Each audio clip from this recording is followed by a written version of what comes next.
Today we will be working on block 2 of Countryside Block of the Month called House on the Hill.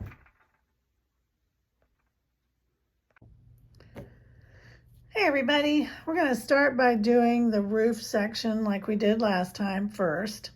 And I wanted you to take note that I've cut the C part of the roof into a very rough triangle. So you're going to cut your initial rectangle at 6 by 6.5, and then you're just going to what I did is I just kind of put it on top like that, and then I trimmed off the portion that was the square just kept going this way. Okay, that the square went beyond, so I just cut this portion off. Not, at an angle. Now, yes, this is going to be biased, but we will be starching that, and it'll be okay. I just wanted to have you make note of that for the very first piece. So we're going to flip this over and flip this over, see, because we always want our first piece to be right side up, and then our second piece is going to be right sides together here. Okay, so you're making this corner. So I'm going to flip it over. Okay, and I'm going to just fold this portion, the D portion, back to make sure, it's very obvious that there's plenty of background fabric, so I'm not short. So I'm just going to pull these pieces a little bit closer to where the seam allowance, or the seam line, is. I'll actually line these up. Put this on top. Make sure everything fits. Okay, and we're just going to sew down this line. We're going to sew down this line right here. Okay. Remember to set your stitch width at 1.5. And start just ahead of your seam line.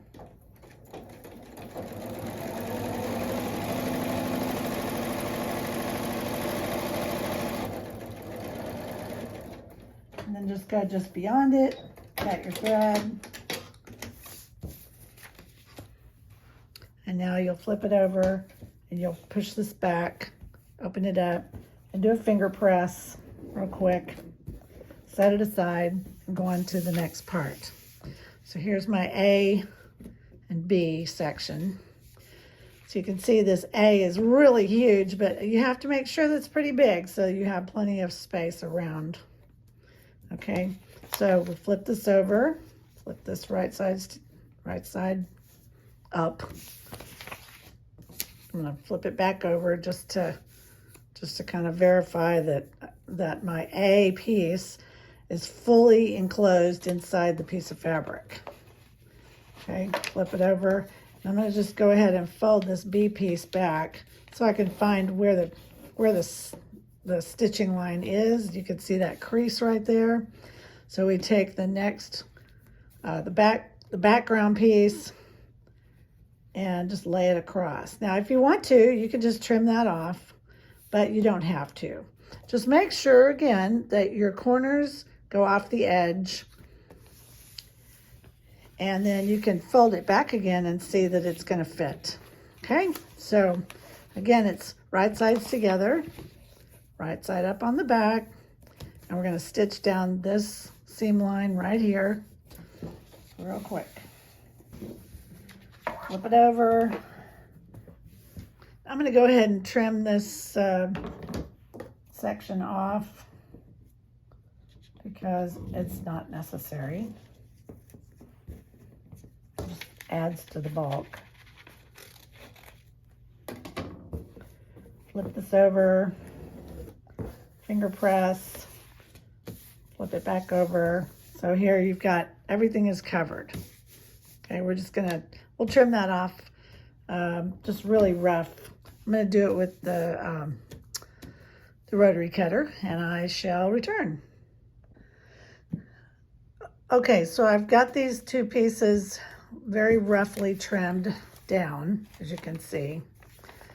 So it's going to be a little funky putting the A piece here with this piece because you can see there's a lot of excess stuff here. Okay, so what I did is I've trimmed the pieces down rough around the outside, but on this angle where A and C come together, I trimmed exactly a 1/4 inch from the stitching line on both pieces so that I can line it up properly.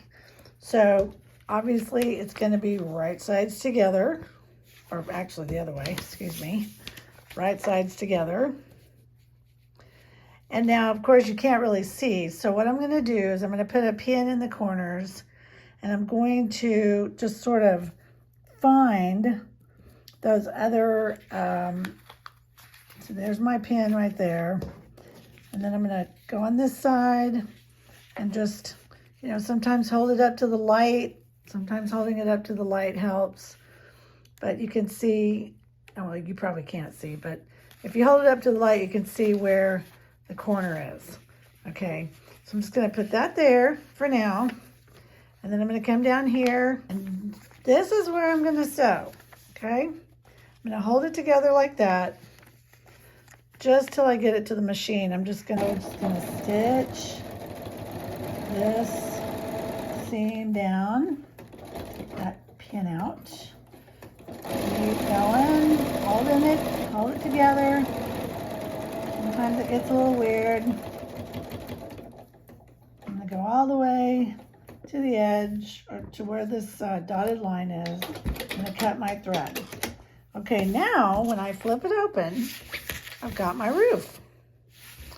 So I'm just going to press that down real good. Do a finger press. Press this, and then we will trim along this outside edge, and you'll have your roof for this block. Okay, so I have my roof here, and I wanted to just say something real quick.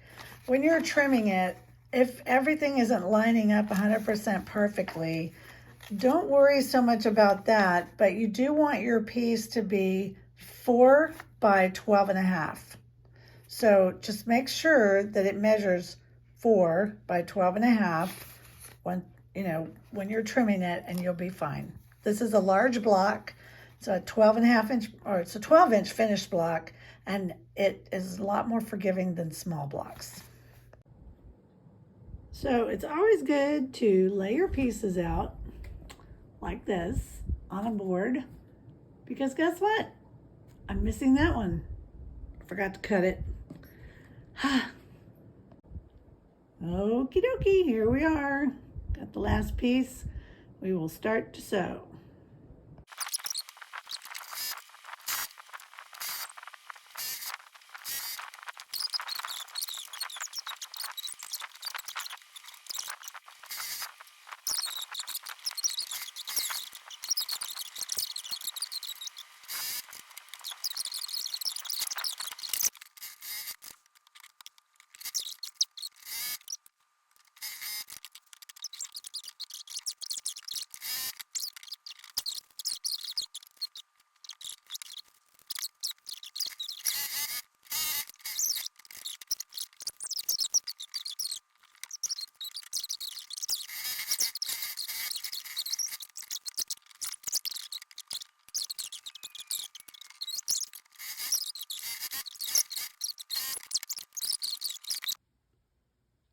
So here we are, finished block, and ready to get started on block 3.